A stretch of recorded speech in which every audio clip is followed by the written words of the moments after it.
It is the Defense Forces.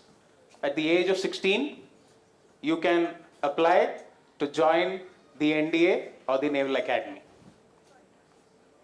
Now, for a parent and kids at your stage, what are the most or the thing which gives you attention? What is the profession I choose? What profession should I choose? And will I achieve it or will I get it? If there is some inaccuracy in that decision, the effort by the individual or the family as a whole will go in the wrong direction. Let me now put you through a story. 2004, December. I had just put in 2 years of service, a young sub-lieutenant in the Navy. I was sent for a temporary duration to a naval detachment at Nagapattinam.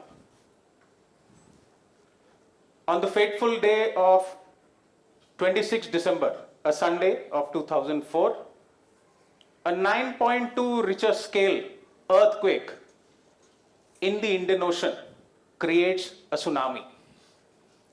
That tsunami travels, it affects almost 14 nations, wherein almost 2 lakh people lost their life. In Nagapattinam alone, there were 6,000 casualties.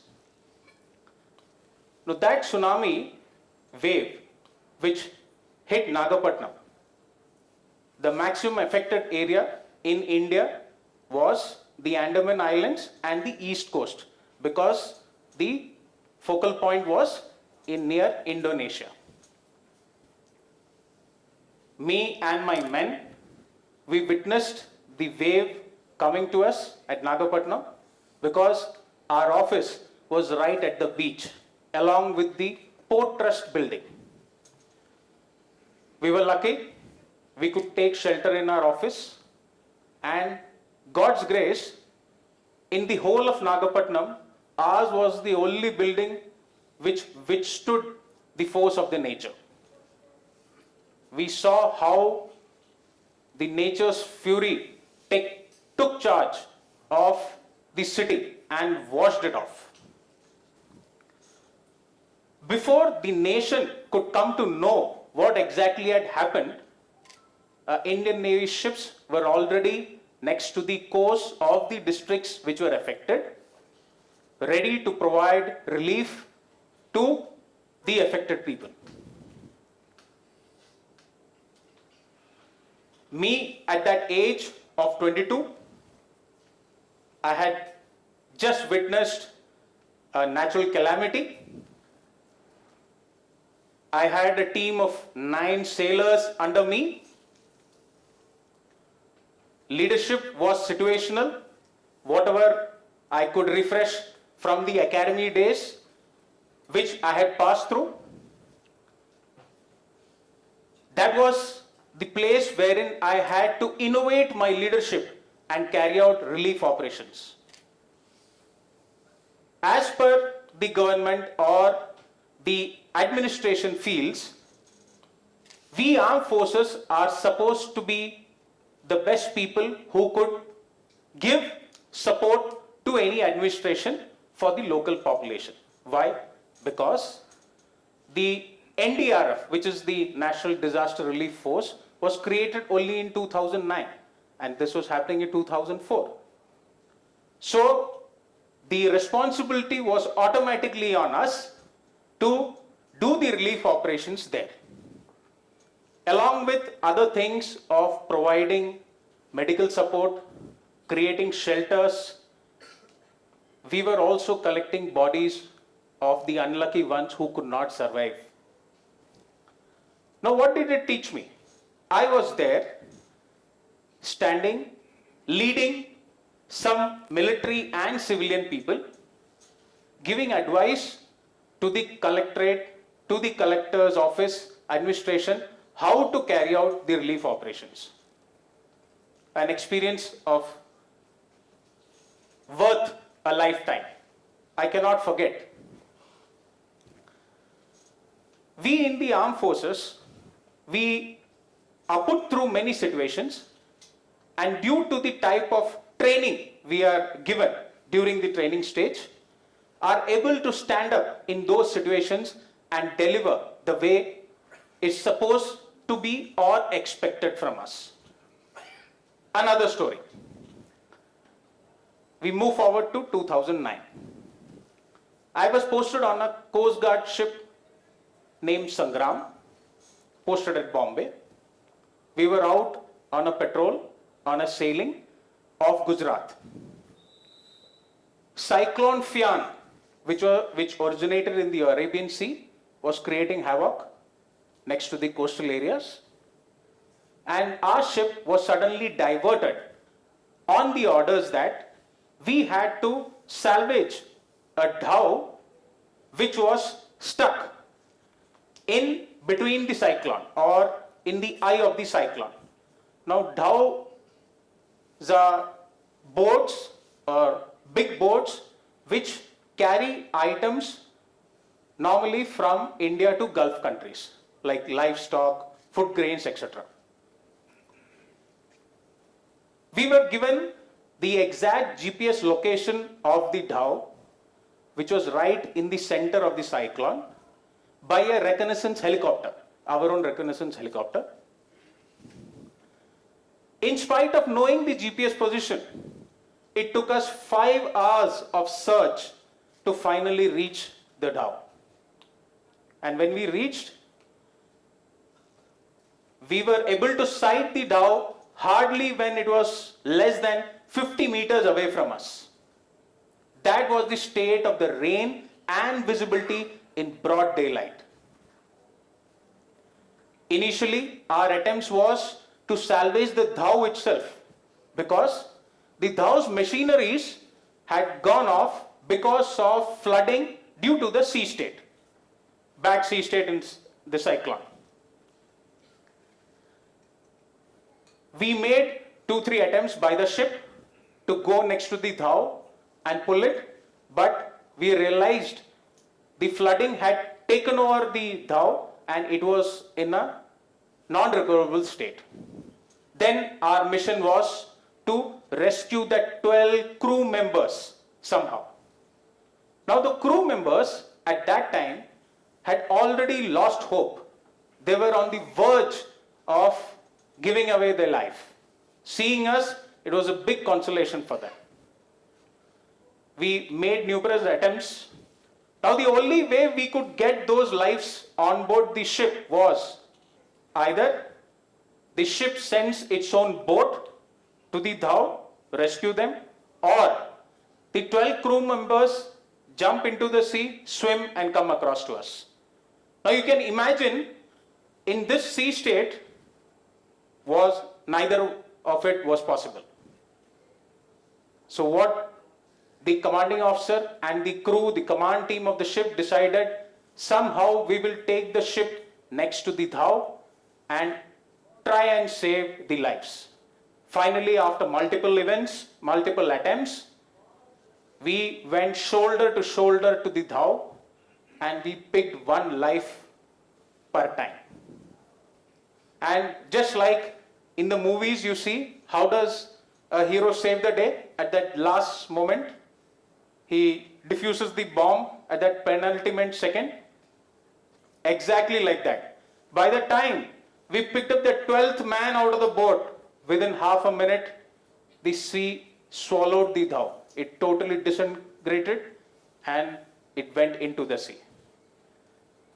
Now once we got back those 12 lives, it was a satisfaction which was of next level. And the type of gratitude which was showered on us once we got them back to the harbor Okha in Gujarat, I just cannot express it. How the near and dear ones were thanking us. Next, once we go through such events, what does it teach us? In the defense force, once you join the forces, it is not only you who get or join the family of the military. it is your complete family. You get adopted by the military. I'll tell you how this is relevant by another instance of mine. Fast forwarding to 2020, which is the biggest disaster the world saw as a whole. One of the speakers already covered that. COVID-19. It was one event which affected the whole world in the same manner, equal.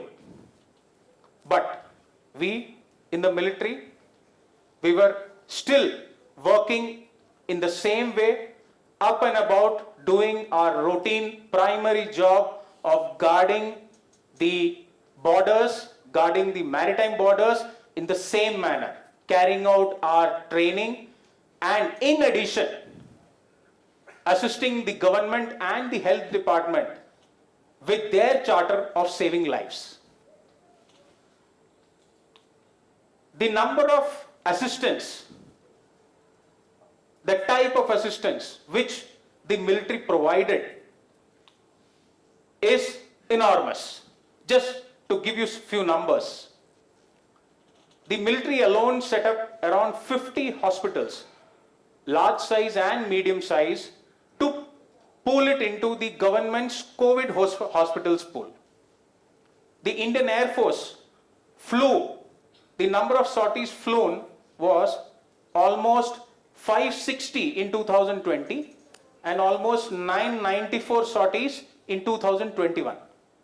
So just to make you understand the mathematics, our Coimbatore International Airport, carrying out sorties of flights 24/7, in a month covers around 900 sorties. So you understood the volume. In the Navy, we evacuated almost 10,000 people from various nations to their hometown. To give you a mathematics on that also, if a place has a population of 10,000, it is designated as a town. So that was the volume of people we evacuated from various places back safely to their hometown. And all this we were doing with our assets, our capable warships, which were able to provide the relief materials, the medical facilities to various places, to the needy. What do you think was happening to the soldiers whose families were back at home, and these soldiers, without any disturbance in his mind, without any trouble, was assisting the population, putting his own life in peril and assisting these relief operations? How was he able to do that? He was able to do that because the military was taking care of the dependents and the families back at home. They were at the safe accommodations provided by the defense. They were being attended to by the medical staff of military hospitals. The kids were already doing online schooling from the military schools. The ration was reaching their doorstep. That is why the soldier was able to give his all in doing and supporting the staff. Once you, in a daily life, you meet a military man, I'm sure all of you blindly trust him because you know that individual will go that extra mile, or he will take that additional step, or he'll take that leap for achieving what you need or to support you, which you might ponder 100 times before you trust a normal person. In the military, suppose you have a dream, you have a knack, you have a flair for something. Let it be you want to become a pilot, you want to become a doctor, you want to become an aeronautical engineer, you want to become a marine engineer, you want to be an educationist, you want to pursue some sports which you like, you want to be a musician, you name it, and that cadre or specialty is available in the armed forces for you to choose. And All this equally for men and women. Along with this, pre-decided, suppose you want to pursue other avenues after your military life, there is an option of short service commission officer. After serving for a certain period, you can go outside and go ahead with whatever you liked. All this facility and this flexibility is available in the armed forces, and therefore it is a career worth choosing. Therefore, what I would like to finally say is, it is worth a profession. Your countrymen will look up to you. You have proud and honor in what you do, what you serve, and it is something wherein you are in sync and your goals are resonating. Thank you.